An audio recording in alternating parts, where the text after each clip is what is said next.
मेरा सर बुरी तरह से चकरा रहा था। बिस्तर की चादर बिल्कुल बिखर चुकी थी, पर एक शर्ट और मेल परफ्यूम पड़ा था। यह सामान किसका था? मैं तो कुछ भी बोल नहीं सकी। सर में इतना दर्द था कि मैं दोबारा बिस्तर पर गिर गई।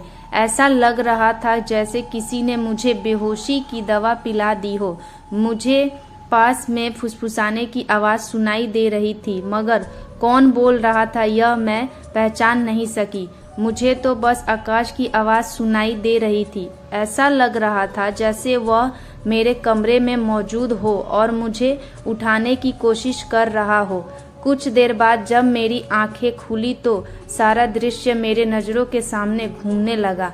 मैंने सबसे पहले बेड की तरफ देखा जहां शर्ट और परफ्यूम पड़े थे, मगर अब वहां कुछ भी नहीं था। आज फिर मेरी हालत बड़ी अजीब थी। मैं बच्ची तो नहीं थी जो यह सब कुछ समझ ना पाती। घर में मेरे और आकाश के अलावा और कोई ना था। फिर मेरे सोने के बाद ऐसा क्यों होता था कि मेरा पूरा शरीर पानी से नहला दिया गया हो। सिर्फ इतना ही नहीं, मेरा शरीर दर्द से चूर था और रंगत भी बिल्कुल पीली हो चुकी थी। दिन पे दिन मैं कमजोर होती जा रही थी। उस दिन भी आकाश मेरे करीब आने की कोशिश कर रहा था, मगर मैं बहाना बनाकर अपने कमरे में आ गई। दिमाग में अजीब से विचार आने लगे थे। तबीयत भी काफ़ी ख़राब थी। मेरी हालात देखकर माँ भी परेशान होने लगी। उन्होंने कहा कि वह अगले दिन ऑफिस से छुट्टी लेकर मुझे डॉक्टर के पास ले जाएंगी ताकि पता चल सके कि मुझे क्या समस्या है। उस रात मैं बार बार उठ रही थी और ठीक से सो नहीं पाई। अगले दिन मेरे माता पिता हमेशा की तरह अपने काम पर चले गए। उन्होंने मेरी परवाह नहीं थी।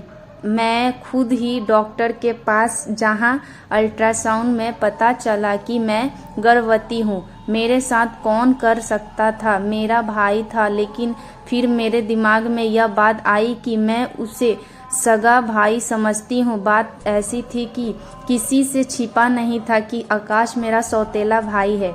वह मेरी माँ की दूसरी शादी से है, जबकि मैं माँ की पहली शादी से हूँ। इस तरह की बातें मुझे गलत सोचने पर मजबूर कर रही थी। समझ नहीं आ रहा था कि कैसे अपने माँ बाप को यह बात बताऊं। मेरा सौतेला भाई जब मेरे पास बैठता तो कभी मेरा हाथ पकड़ता तो कभी मेरे गाल खींचते। दिन में अस्पताल गई और ऑपरेशन से पहले डॉक्टर से कहा कि इस बच्चे का डीएनए टेस्ट करें। डॉक्टर ने रिपोर्ट दी और जब मैंने देखा तो मेरी सांस थम गई। जो मैं समझ रही थी ऐसा कुछ नहीं था। बच्चा किसी और का था, लेकिन कौन कर सकता था? मैंने अपने कमरे में मोबाइल का कैमरा फिट कर दिया। एक दिन जब माँ पापा घर पर नहीं थे तब आकाश मेरे पास आया और मेरे सिर की मसाज करने लगा।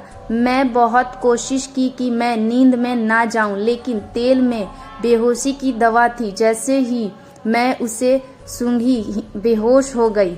1 घंटे बाद होश आया। माँ बाप भी घर लौट आए थे। जब मैंने कैमरे की रिकॉर्डिंग देखी तो जैसे पैरों तले जमीन खिसक गई। आकाश मेरे कमरे में अपने आवारा दोस्तों को लाता था जो मेरे साथ बुरा बर्ताव करते थे। अपना काम पूरा करने के बाद वह आकाश को पैसे दे और चले जाते थे। मैंने कैमरे से बाहर जाकर आकाश का गिरवार पकड़ा और थप्पड़ की बरसात कर दी। मम्मी पापा भी आ गए और पापा ने गुस्से से मेरे हाथ पकड़ लिया। होश में हो क्या? पागल हो गई हो? क्या मार रही हो? मैंने रोते हुए वीडियो दिखा दी। यह दलील इंसान मेरे साथ क्या कर रहा था। वीडियो देखकर माँ फर्श पर गिर पड़ी। पापा को भी विश्वास नहीं हो रहा था। उन्होंने आकाश को पकड़कर बहुत मारा। उसके मुंह और नाक से खून बह रहा था। आकाश ने गुस्से में कहा, मैंने इसे कभी अपनी बहन समझा ही नहीं। मुझे पैसों की जरूरत थी। लोग इसके लाखों रुपए देने को तैयार थे।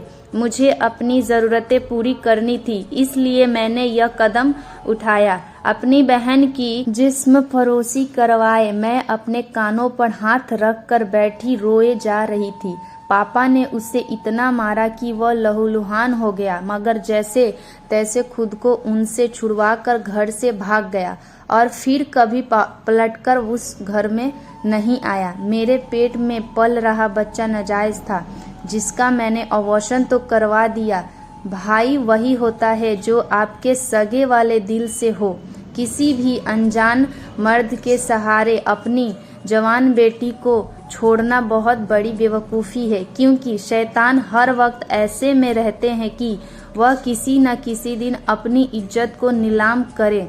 मैं यह वीडियो देखने और सुनने वालों से यही गुजारिश करूंगी कि हमेशा अपनी बेटियों को पर्दे में रखें और कभी किसी अनजान मर्द के सहारे पर उन्हें अकेला ना छोड़े। इस सारे मामले में गलती किसकी थी? मेरे माँ बाप की, जो पैसे कमाने के चक्कर में बच्चों से बिल्कुल ही फिक्र नहीं थे, या फिर मेरे कि मैं अपने सौतेले भाई के साथ अकेली इस घर में रहती थी और उस पर हद से ज़्यादा विश्वास करती थी, उसे अपना सगा भाई समझती थी। दोस्तों, यह कहानी आपको कैसी लगी प्लीज़ कमेंट करके बताएं। पर हाँ दोस्तों, सब्सक्राइब करना ना भूलें। और दोस्तों, जिनको भी अपने लव स्टोरी पर वीडियो बनवानी हो वह मुझे मेरे जीमेल पर अपनी लव स्टोरी को मेल करें। धन्यवाद दोस्तों, मिलते हैं एक नए मज़ेदार कहानी को लेकर।